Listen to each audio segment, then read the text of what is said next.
Metro স্টেশনের নিচে দিয়ে আরেকবার সবাইকে স্মরণ করিয়ে দিতে চাই, এই মেট্রো রেল এবং পদ্মা সেতু সহ যত ফ্লাইওভার এবং উন্নয়নের গল্প আমরা শুনেছি সেগুলো স্রেফ দুর্নীতির কারখানা ছিল। দুর্নীতি করার জন্য এই ধরনের প্রজেক্টগুলোকে তৈরি করা হয়েছে এবং কোনো ধরনের ন্যূনতম মান নিশ্চিত না করেই এগুলোকে তড়িঘড়ি করে নির্বাচনের গিমিক হিসেবে ব্যবহারের জন্য উদ্বোধন করা হয়েছে। এবং এই শহরে প্রাণ দিয়ে প্রমাণ করতে হয় যে এই মেট্রো রেল ত্রুটিপূর্ণ। এর আগেও মেট্রো রেলে আমরা দেখেছি ত্রুটি ধরা পড়ার পরেও মেট্রো রেল কর্তৃপক্ষ কোনো সুষ্ঠু ব্যবস্থা নেয় নাই। সংগ্রামী বন্ধুরা, এই ঢাকা শহরে আমরা সকালে যখন ঘর থেকে বের হই, দিনের বেলা সারাদিন কাজ করে রাতে যদি আমরা জীবিত অবস্থায় বাসায় ফিরি, সেটাই আমাদের জন্য আল্লাহর সবচেয়ে বড় নেয়ামত। অথচ এই শহর তো এইরকম হওয়ার কথা ছিল না। এই শহরে তো এতগুলো মৃত্যুফাত থাকার কথা ছিল না। সংগ্রামী বন্ধুগণ, মেট্রো রেল কর্তৃপক্ষকে বলে দিতে চাই, আপনারা দ্রুত এই মেট্রো রেলের ইন্সপেকশন অডিট করুন এবং করে মেট্রো রেলের নিরাপত্তা নিশ্চিত করুন। যদি পরিপূর্ণ নিরাপত্তা দিয়ে মেট্রো চালাতে না পারেন, তাহলে সংস্কার কাজ ব্যতীত আপনারা এই মেট্রো চালায়েন না, নতুন করে আর কোনো মায়ের বুক আর কোনো বোনকে বিধবা বানায়েন না। সংগ্রামী বন্ধুগণ, এই ঢাকা শহরে যেটাকে বলা হয় মেগা সিটি, এই মেগা সিটিতে এখন পর্যন্ত কেন আমাদেরকে পানি নিয়ে দুর্ভোগের শিকার হইতে হবে? আমরা তো দেখছি হাসিনা সায়েদাবাদে হাজার হাজার কোটি টাকার ওয়াটার ট্রিটমেন্ট প্ল্যান্ট বানাইছে, দাসের কান্দিতে হাজার হাজার কোটি টাকা খরচ করে ওয়াটার ট্রিটমেন্ট প্ল্যান্ট বানাইছে। সেই ওয়াটার ট্রিটমেন্ট প্ল্যান্ট দিয়ে কেন কাজ হয় না? আমরা দেখতে পেয়েছি বুড়িগঙ্গাকে রক্ষার নাম করে ট্যানারিপট্টি সাভারে স্থানান্তর করা হয়েছে। কই, বুড়িগঙ্গার তো চেহারা পরিবর্তন হইল না।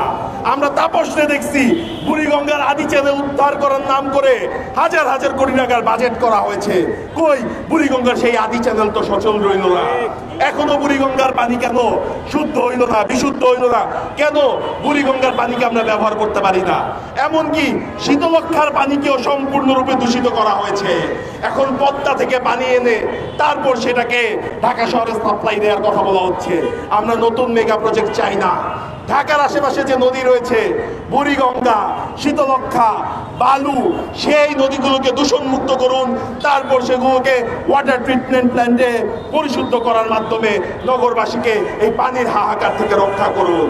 এই শহরে আমরা দেখতে পেয়েছি বিগত সরকারগুলোকে পানি সমস্যা দূরীকরণের নাম করে এলাকায় এলাকায় শুধু পানির পাম্প বসানো হয়েছে, যে পানির পাম্প প্রকৃতপক্ষে ভূগর্ভস্থ পানির স্তরকে অনেক বেশি নিচে নামিয়ে দিয়েছে। এই কারণে এখন আর কোনো পাম্পে পানি ওঠে না এবং ঢাকা শহরকে ভূমিকম্পের জন্য আরো বেশি ঝুঁকিপূর্ণ বানিয়ে ফেলা হয়েছে।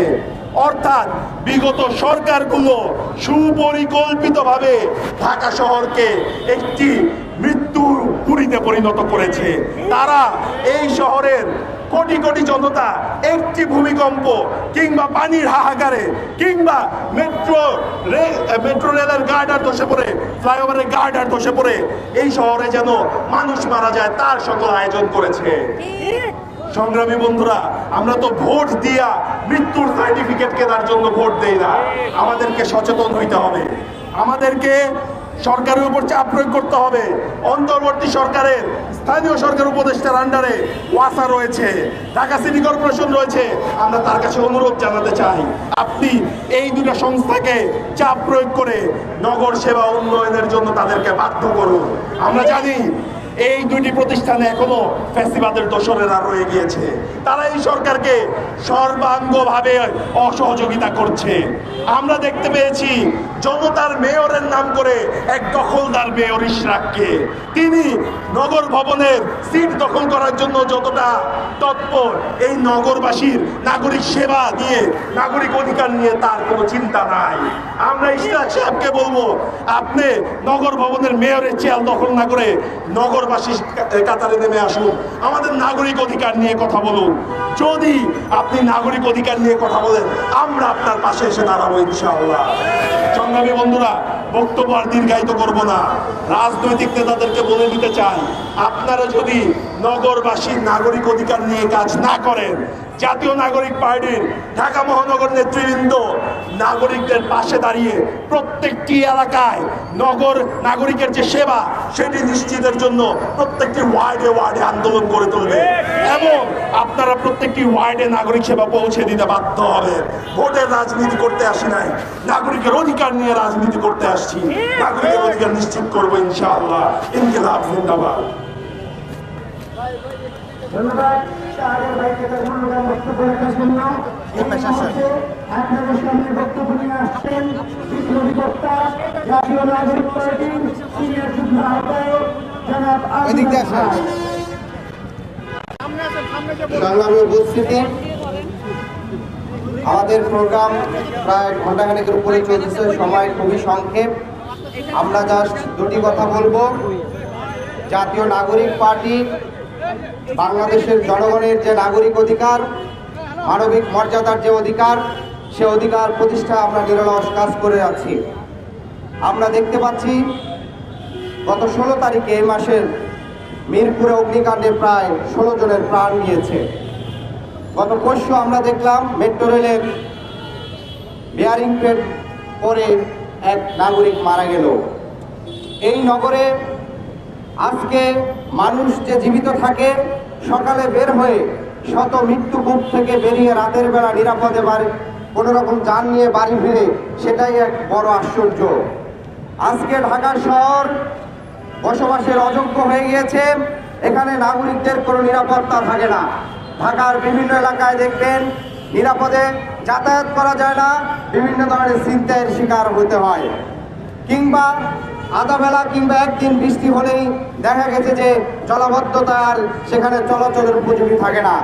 তার মানে একটি দেশের রাজধানী সর্বোচ্চ প্রশাসনিক জায়গা, যেখানে নাগরিকদের ন্যূনতম যে নাগরিক সেবাগুলো, সে সেবাগুলো ন্যূনতমভাবে পাওয়া যায় না। আমরা বলতে চাই, আগামীর বাংলাদেশে প্রত্যেকটি নাগরিকের তার জীবন, জীবিকা এবং তার প্রত্যেকটি বিষয় নিরাপদ করে তুলতে হবে। আমরা সরকারকে অনুরোধ করব, ঢাকায় যে খালগুলো দখল হয়েছে সেই খালগুলো উদ্ধার করে এই জলাবদ্ধতা দূর করতে হবে। ঢাকার নাগরিকদের একটি সভ্যতাকার মতন জীবনযাপন করার ব্যবস্থা করতে হবে। আজকের যারা উপস্থিত হয়েছেন ঢাকা মহানগর দক্ষিণের নেতৃবৃন্দ এবং সাংবাদিক বৃন্দদের ধন্যবাদ জানিয়ে আমার বক্তব্য শেষ করছি। ধন্যবাদ আদিক ভাইকে তার মূল্যবান বক্তব্য দেওয়ার জন্য। জাতীয় নাগরিক পার্টি নাগরিকের অধিকার আদায়ের বক্তব্য দেয়। জাতীয় নাগরিক পার্টি নাগরিকের নিজের মূল্যবোধের জন্য, নাগরিকের সেবার জন্য কথা বলে। এই মুহূর্তে আপনাদের সামনে বক্তব্য নিয়ে আসছেন জাতীয় নাগরিক পার্টির নাগরিকের কণ্ঠস্বর, বিপ্লবী কণ্ঠস্বর, মাটি ও মানুষের কণ্ঠস্বর, জাতীয় নাগরিক পার্টির কেন্দ্রীয় কমিটির সিনিয়র যুগ্ম আহ্বায়ক সামান্তা শারমিন আখতার। আসসালামু আলাইকুম, বিসমিল্লাহির রহমানির রহিম। প্রিয় সাংবাদিক ভাইয়েরা, আপনারা অনেক কষ্ট করে উপস্থিত হয়েছেন। যথাযথ এখানে খুবই আওয়াজ এবং আপনাদের কষ্ট হচ্ছে, তারপর আপনাদের মূল্যবান সময় থেকে 5টা মিনিট আমি নেই। দেখেন, আমরা প্রথম থেকেই দেখে আসছি যে বাংলাদেশে এই যে ঢাকা একটা নগরী, এই নগরীতে প্রতিদিন শয়ে শয়ে মানুষ ছুটে আসে, কিন্তু এখানে জীবন জীবিকার জন্য ছুটে আসে, কিন্তু এখানে জীবনটাই তার হারায় যায়। এই যে একটা ঢাকা শহর আমরা বানাইছি, এই শহরটাকে মেগা সিটি নাম দেওয়া হয়েছে। এটা একটা মেগা মৃত্যুফাট, এটা একটা মেগা জুলুমের জায়গা। এই যে জুলুমের জায়গাটা, এটা ঠিক করার জন্য আমরা মনে করি নাগরিক সেবা, এটা আপনি মর্যাদার উপায় আপনি ঠিক করবেন। ভাই, ওদিকে আমরা তিস্তা মহাপরিকল্পনা, তিস্তার পানি নিয়ে আমাদের এখনো ন্যায্যতার জন্য লড়াই করতে হয়। এদিকে আপনার সাগরের অংশ কতটুকু, সেইটা নিয়েও আপনার লড়াই করতে হয়। আপনার বিভিন্ন জায়গায় পানি ভিসা নিয়ে আন্তর্জাতিকভাবেও লড়াই করতে হয়, আপনাকে লোকালিটিও লড়াই করতে হয়। কিভাবে? আপনার বাসায় পর্যন্ত পানি আসে না। আমরা যদি মনে করি যে এই দুই পানির যে সোর্স এটা আলাদা না, এবং একই সোর্স থেকে আমরা যদি এইটা নিশ্চিত করতে পারি তিস্তার ন্যায্য পানি, এবং সেখানে আমরা এটাও নিশ্চিত করতে পারবো ঢাকার ন্যায্য পানি। কিন্তু ঢাকার ন্যায্য পানির একটা সমস্যা আছে। তিস্তার ন্যায্য পানি বন্ধ করে রাখে একটা প্রতিবেশী দেশ, কিন্তু আমার ঢাকার ন্যায্য পানি বন্ধ করে রাখে আমার নিজের দেশের লোক। এই যে আমার নিজের দেশের লোক যে একটা প্র্যাকটিস বানায় ফেলছে বাংলাদেশের মানুষের উপর জুলুম করাই তাদের সরকারি চাকরির একমাত্র মাহাত্ম্য, সেটার বিপক্ষে আমরা কথা বলতে আজকে নামছি। আপনারা বড় বড় রাজনৈতিক দলকে আজকেও শোডাউন করতে দেখছেন, ঢাকার বিভিন্ন জায়গায় তারা শোডাউন করে বেড়াইছেন। জুলাই সনদে তাদের পার্টির অবস্থানকে ব্যাখ্যা না করে তারা ধানের শীষে ভোট চেয়েছেন, বিভিন্ন এই মার্কায় ভোট চেয়ে বেড়াইতেছেন। ভাই, আপনি নাগরিকদের জন্য, দেশের মানুষের জন্য কি কথাটা বলছেন আজ পর্যন্ত? গত 1-1.5 বছর ধরে কোন কথাটা বলছেন দেশের নাগরিকদের জন্য, যে কথাটার কারণে মানুষ ভালোবাসে আপনাদেরকে একটা ভোট দিবে? মানুষজন ভালোবাসে আজকে এবার আমাদের ভোট দেবে না। মানুষ ভোট দেবে পাওয়ারের কারণে, আপনাদের ভয় পায়।